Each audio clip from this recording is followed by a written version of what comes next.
sesepuh NU, juga sebagai pengasuh Pondok Pesantren Darul Rahman.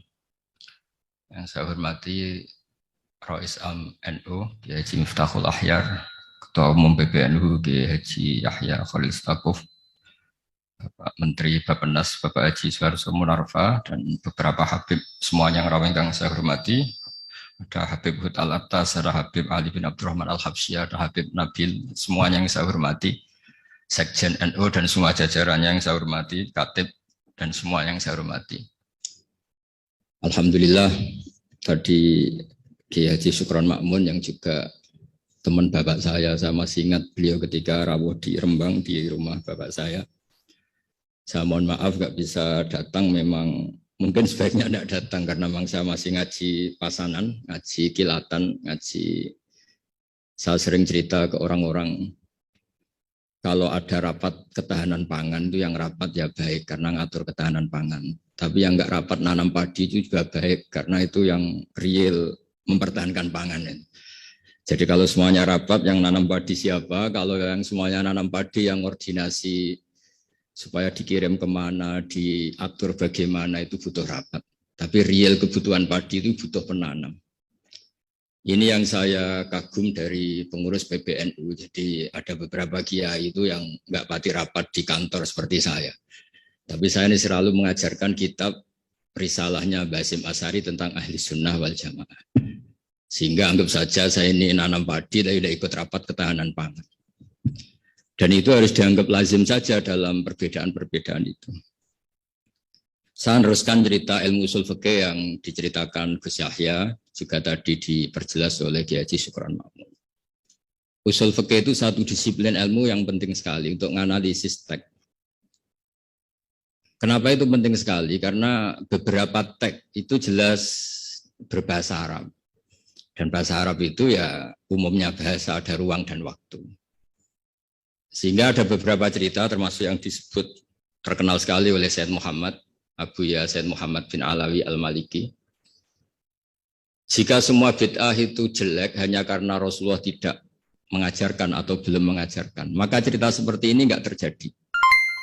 Suatu saat itu ada sahabat, entah saking kangennya Allah entah gimana, ketika iktidal itu baca Rabbana lakal hamdu hamdan katsiran thayyiban mubarakan fi. Itu tidak lazim karena selama ini Nabi mengajarkan Rabbana lakal hamdu mil as-samawati wa mil al-ardi wa mil ma syi'ta min syai'in ba'du. Atau yang terkenal dibaca Rafa, Rabbana lakal hamdu mil as-samawati wa mil al-ardi wa mil ma syi'ta min syai'in ba'du.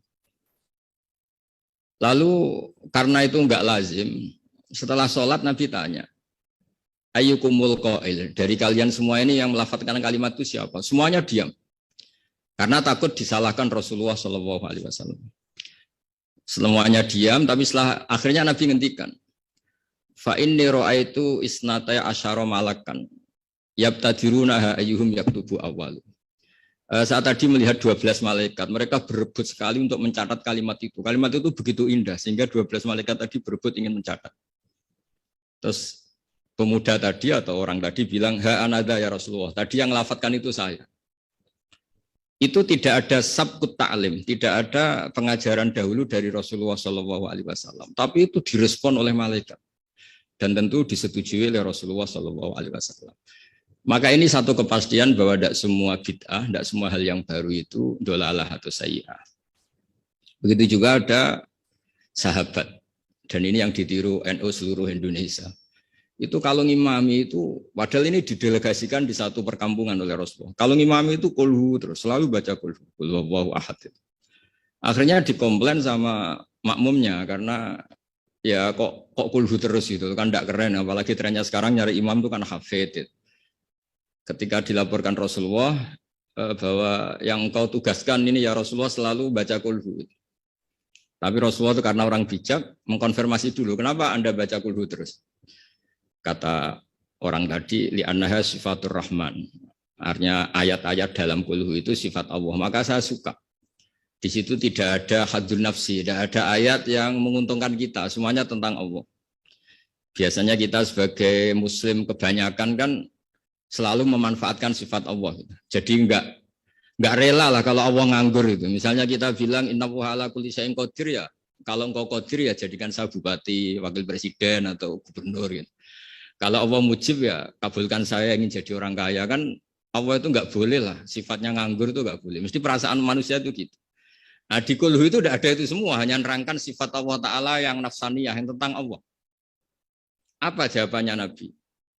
Kata Nabi barusan malaikat Jibril datang ke saya memberitahu bahwa Allah mencintai kamu karena kamu mencintai surat Ikhlas, surat Kulhu. Itu artinya apa? Juga ada sabkut taklim. Bahkan terkonfirmasi dulu. Nabi mengiyakan setelah tanya. Nyatanya itu dibenarkan. Jadi ada sekian bukti bahwa ubudiyah atau ibadah atau perilaku sosial yang tidak ada sabkut taklim, tapi kemudian Nabi membenarkan.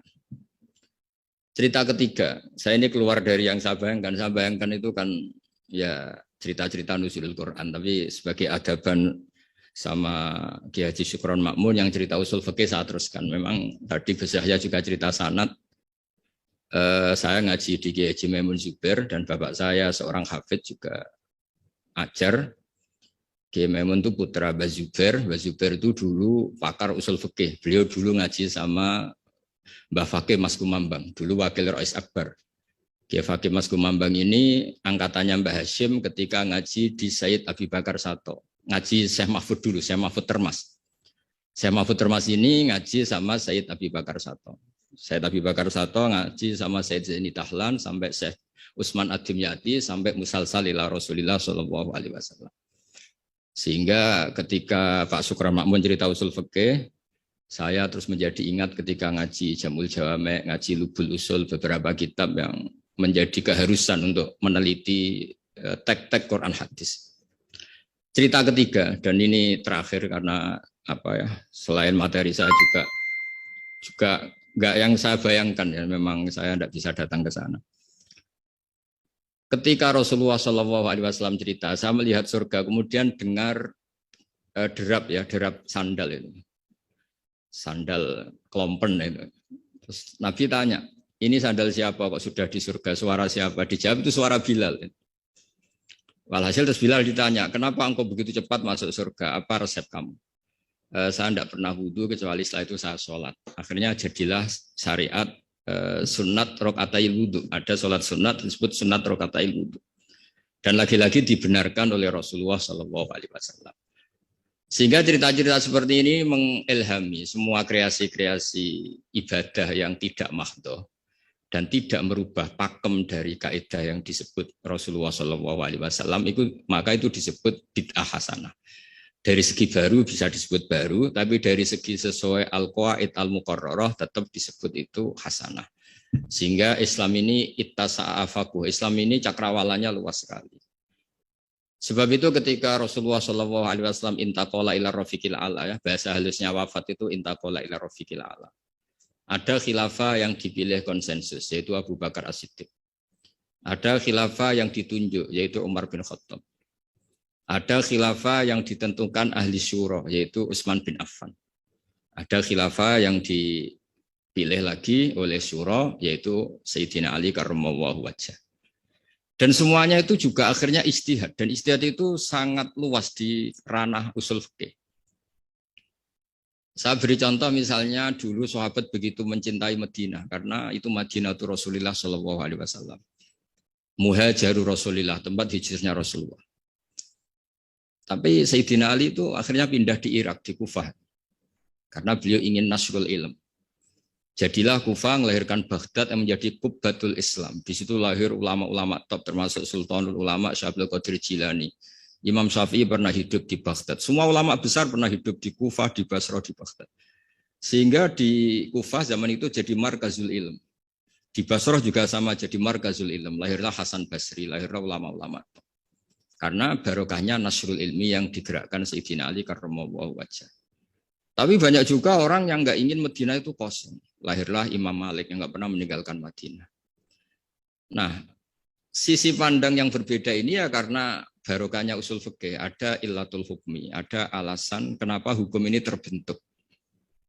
Sehingga barokahnya pemikiran-pemikiran itu kita nggak pernah kering, nggak pernah nggak punya pakar-pakar usul fikih yang saya tahu, misalnya Mbah Zubair punya murid Kiai Haji Sal Mahfud yang ngarang kitab Thariqatul Fusul. Itu juga berkat beliau ngaji sama Mbah Zubair, zaman itu ngaji Jamul Jame, ngaji Lubul Usul. Akhirnya setelah Mbah Zubair mewakili Mbah Fakih Mas Kumambang, mewakili Mbah Mahfud Termas, kemudian mewakili Sayyid Abi Bakar Sato, juga mewakili dari abahnya namanya Mahfud bin Abdullah bin Abdul Manan. Ki Abdul Manan ini yang orang pertama Indonesia yang di Al-Azhar di Mesir, sehingga di kedutaan Mesir, orang Jawa pertama alim alama yang di sana namanya Syekh Abdul Manan. Itu ngaji sama Sohibul Ithaf yang punya Syarah Ihya, namanya Ithafus Sadatil Muttaqin, Ithafus Sadat Al-Muttaqin. Itu kitab yang luar biasa karena Ihya dikarang 600 tahun yang lalu itu tidak ada yang berani mensarai. Dikarang oleh Hujjatul Islam, kitab legenda. Itu yang menyarai pertama adalah Said Murtado Az-Zabidi, gurunya Ki Abdul Manan. Ki Abdul Manan itu mbahnya Syekh Mahfud. Jadi Ki Abdul Manan punya putra Ki Abdullah, punya putra Ki Mahfud. Ki Mahfud ini punya putra namanya Muhammad. Nah, Gus Muhammad ini yang mulai hidup lagi di Indonesia, di Betengan Demak.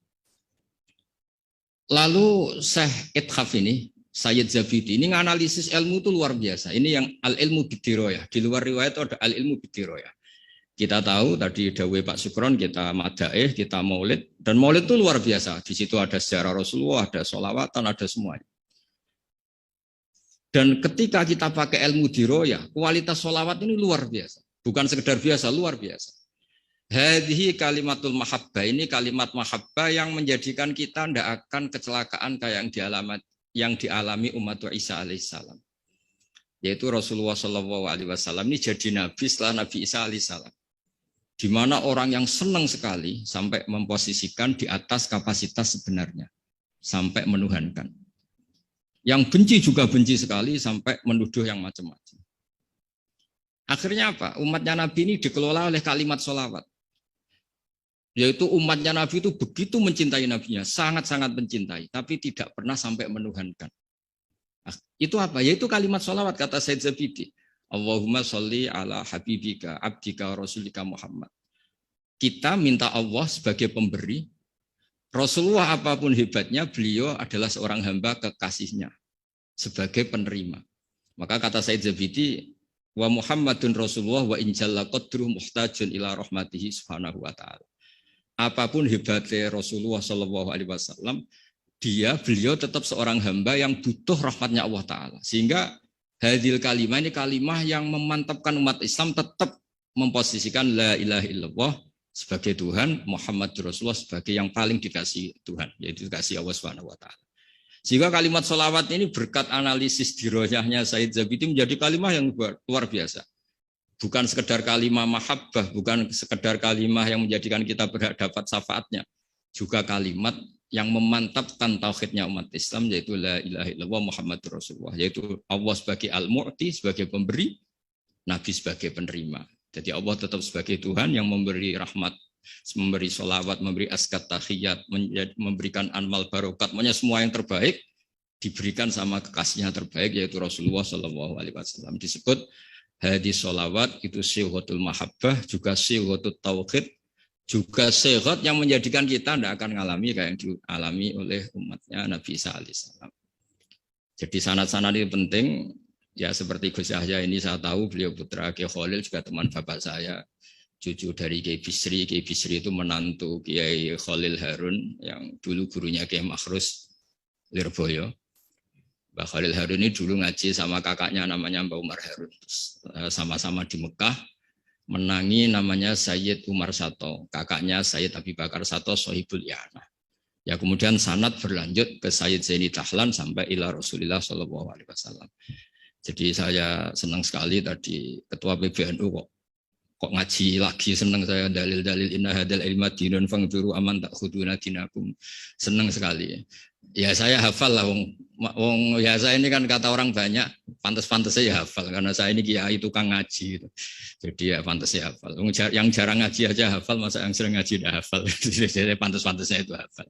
Tapi memang harus hafal ya, semua tokoh-tokoh NU harus hafal bahwa inna hadal ilma dinun fangduru aman tak khuduna dinakum. Ilmu itu agama, kamu lihat kamu ngambil dari mana. Dulu Imam Bukhari itu kalau mau ngajar, mau ngaji atau mau ngambil ilmu atau mau apa saja, Karena ngajar juga harus memberikan pada yang kompeten, mengambil ilmu juga harus ngambil dari yang kompeten.